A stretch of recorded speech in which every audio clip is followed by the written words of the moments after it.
অনেক content creator রয়েছেন যারা গ্লাস পরিধান করে ভিডিও ধারণ করেন।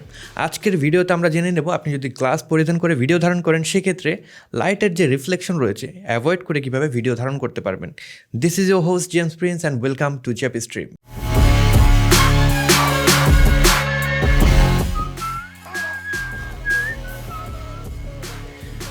আপনি যখন ভিডিও রেকর্ড করতে বসবেন প্রথমে যে কাজটা করতে হবে আপনাদের গ্লাসটাকে ক্লিন করে ফেলতে হবে। আমার মতন আবার টি শার্ট ব্যবহার করে ক্লিন করবেন না, মাইক্রোফাইবার যে ক্লথ রয়েছে সেটা ব্যবহার করে ক্লিন করবেন, তাহলে বেটার একটা রেজাল্ট পাবেন। তো কেন আপনার এই গ্লাসটাকে ক্লিন করতে হবে? অনেক সময় ডাস্ট জমে থাকে আমাদের গ্লাসের উপরে, অনেক সময় ফিঙ্গারের যে প্রিন্ট থাকে সেটা লেগে থাকে, স্মাজেস দেখা যায়। এর কারণে যে রিফ্লেকশনটা আসে ওটা আরও বেটার ওয়েতে বোঝা যায়। সেটাকে যদি অ্যাভয়েড করতে চান গ্লাসটাকে প্রথমে ক্লিন করে দেন ভিডিও রেকর্ড করতে বসবেন, তাহলে বেটার একটা রেজাল্ট কিন্তু আপনি পাবেন। পরবর্তী যে বিষয় চলে আসে সেটা হলো লাইটিং। এখানে আপনার এডিটিংয়ে তেমন কিছু করার সুযোগ নেই, পুরো জিনিসটা ডিপেন্ড করে আপনার লাইটিংয়ের উপর। প্রপারলি যদি লাইটিং সেট আপ না করেন, যেভাবে আপনি ভিডিও রেকর্ড করেন এডিটিংয়ে ওটা নিয়ে আপনি আর কোনো কাজ করতে পারবেন না, ভিডিওটা আনইউজেবল হয়ে যেতে পারে। কারণ এই জিনিসটা দেখতে কিন্তু খুব বেশি ভালো লাগে না যদি আপনার গ্লাসের উপর রিফ্লেকশন পড়ে। আপনি যখন ভিডিও রেকর্ড করছেন আপনার দর্শক যারা রয়েছে আপনার সাথে যদি আই কন্ট্যাক্ট করতে না পারে সেক্ষেত্রে কিন্তু আপনার সাথে তারা বেটার ওয়েতে কানেক্ট করতে পারবে না, রাইট? এই কারণে আমরা যখন ভিডিও রেকর্ড করবো গ্লাসে যাতে রিফ্লেকশন না আসে এই জিনিসটা একটু আমাদের মনে রাখা উচিত। তো লাইটিং সেট আপের ক্ষেত্রে এই পার্টিকুলার সিনের জন্য আমি যেটা করেছি, দুইটা লাইট ব্যবহার করেছি। কারণ এই ধরনের ভিডিওর জন্য একটা লাইট দিয়ে আপনি ভিডিও করতে পারবেন, বাট সেটা ওই রকম আসলে খুব ভালো লাগবে না। এই পাশ থেকে রিফ্লেক্টর ব্যবহার করলে ওই জিনিসটা অত সুন্দর ফুটবে না। কারণ আমরা যখন গ্লাস ব্যবহার করছি আপনারা দেখতেই পাচ্ছেন এইখানে কিন্তু একটা শ্যাডো পড়ে, এই লাইটের একটা শ্যাডো এখানে কিন্তু পড়ছে। সো সেক্ষেত্রে আমি একটা লাইট ব্যবহার করলে এই পাশে আমার শ্যাডো কম পড়লেও এই পাশে কিন্তু শ্যাডোটা অনেক বেশি পড়বে, ওই জিনিসটা দেখতে ভালো লাগে না। এই কারণে আপনি যদি দুইটা লাইট ব্যবহার করেন কিছুটা হলে আপনার এই যে শ্যাডো রয়েছে সেটাকে কিন্তু অ্যাভয়েড করতে পারবেন। এখন আমার যে মেইন কি লাইট রয়েছে সেটা আমার বাম পাশে রয়েছে, সেটা আমার মোটামুটি 45 ডিগ্রি অ্যাঙ্গেলে না রেখে আমি আরেকটু সাইডের দিকে নিয়ে এসেছি, যাতে করে যদি 45 ডিগ্রি অ্যাঙ্গেলে থাকে ক্যামেরার সাথে কিন্তু সেটা ডিরেক্টলি ইন্টারফেয়ার করে। লাইটিংটা আমার চোখে এসেও পড়ছে, ক্যামেরা কিন্তু সেটা দেখতে পায়। আরেকটু যদি আমি সরিয়ে নিয়ে আসি বাম সাইডের দিকে সেক্ষেত্রে কিন্তু বেটার একটা রেজাল্ট পাবো। আমি 45 ডিগ্রি অ্যাঙ্গেলে লাইটটাকে রাখবো না, আরেকটু বেশি সাইডের দিকে নিয়ে আসবো।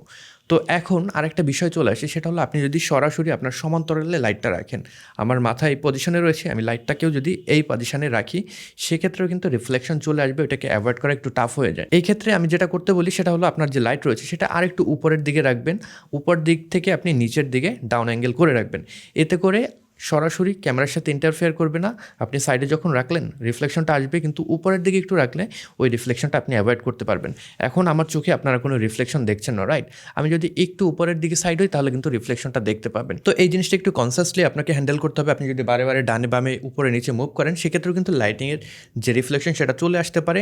যারা এই ধরনের ভিডিও ধারণ করেন, যাদের গ্লাস ব্যবহার করতে হয়, তাদের নিশ্চয়ই ভিডিও করতে করতে জিনিসটা আসলে আয়ত্তে চলে আসবে। আপনারা যখন ভিডিও রেকর্ড করবেন খুব বেশি নাড়াচাড়া না করে সামনের দিকে স্ট্রেট ক্যামেরার দিকে থাকলে ওই রিফ্লেকশনটা অনেকাংশে অ্যাভয়েড করতে পারবেন। উপরে নিচে কিংবা ডানে বামে আপনারা একটু কম মুভ করার ট্রাই করবেন।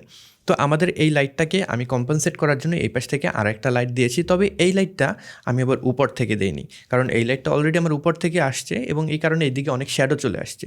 তো এই জিনিসটাকে আমি আরেকটু ফিল করার জন্য এই সাইডে যে লাইটটা আছে একটু দূর থেকে আমার জাস্ট ডান সাইড বরাবর রেখে দিয়েছি।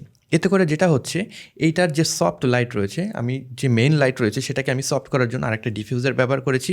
আপনাদের যদি সফট বক্স থাকে সেক্ষেত্রে সেই সফট বক্স ব্যবহার করতে পারেন। যেহেতু আমার কাছে দুইটা সফট বক্স অ্যাভেলেবেল নেই সেক্ষেত্রে যে লাইটটা রয়েছে সেটাকে ডিফিউজ করার জন্য আমি রিফ্লেক্টরের ভিতরে যে সফট ম্যাটেরিয়াল থাকে সেটাকে ব্যবহার করে লাইটটাকে আরেকটু সফট করেছি।